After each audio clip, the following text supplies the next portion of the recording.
ನನಗಿನ್ನು ಆಗುವುದಿಲ್ಲ ಸ್ವಾಮಿ, ಎಷ್ಟು ಅಂತ ಸುಳ್ಳು ಹೇಳುವುದು.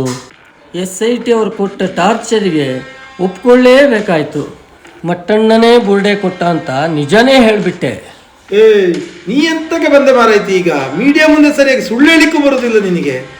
ನನ್ನ ಮರ್ಯಾದೆ ಎಲ್ಲ ತೆಗಿತೀಯ ನೀನು, ನಡೀಲಿಲ್ಲ. ನಮಸ್ಕಾರ ಮಹೇಶ್ ಅಣ್ಣ. ಇಲ್ದೆ ಹೋಗಿರೋ ಅನನ್ಯ ಭಟ್ನ ಹುಟ್ಟಿಸ್ಬಿಟ್ಟು ನನ್ನ ಮರ್ಯಾದೆ ಎಲ್ಲ ತೆಗೆದ್ಬಿಟ್ರಿ. ನಿಮ್ಮ ಸವಾಸನೇ ಬೇಡ. ದೊಡ್ಡ ನಮಸ್ಕಾರ. ಅವಳ ಕತೆ ಬಿಡಿ ಸ್ವಾಮಿ, ಮೊದಲು ನನ್ನ ಕಾಪಾಡಿ. ನನಗೆ 2 ಹೆಂಡತಿ ಮಕ್ಕಳು ಇದ್ದಾರೆ. ನಾ ಹೇಳಿದ್ದೇನೋ ನೀ ಮಾಡ್ತಿರೋದೇನೋ? ಹಂಗಲ್ಲ ಸ್ವಾಮಿ, ಇನ್ನೂ ಎಷ್ಟು ಅಂತ ಸುಳ್ಳು ಹೇಳಿ. ಯಾವುದೇ ಕಾರಣಕ್ಕೂ ಬುರುಡೆ ತಂದು ಕೊಟ್ಟಿದ್ದು ವಿಠಲ್ ಗೌಡ ಮಟ್ಟಣ್ಣ ಅಂತ ಯಾರಿಗೂ ಗೊತ್ತಾಗಬಾರ್ದು, ಹೇಳಿದ್ದೀನಿ ಈಗಲೇ. ನನ್ನ ಕೈಲಾಗಲ್ಲಪ್ಪ. ಆಗಲ್ಲ ಅಂತೀಯ? ಅಯ್ಯೋ ದೇವಾ,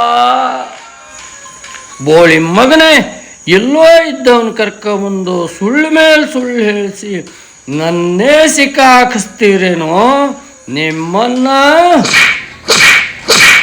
ಜಯಂತ, ಕಾಪಾಡ ಕಾಪಾಡ. ನೋಡಿದ್ರು ಗಾಂಜಾ ಸೇರ್ತಾ ಇರ್ತೀಯಲ್ಲೋ, ಬಾರು ಇಲ್ಲಿ.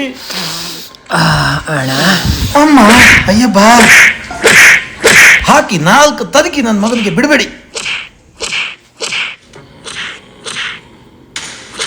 ನೀನ್ ಸತ್ಯ ಹೇಳಿದ್ರೆ ಏನೋ, ಇನ್ನೊಂದು ಸುಳ್ಳಿನ ಕಥೆ ರೆಡಿ ಮಾಡಿ ಕ್ಷೇತ್ರನ ಟಾರ್ಗೆಟ್ ಮಾಡೇ ಮಾಡ್ತೀನಿ.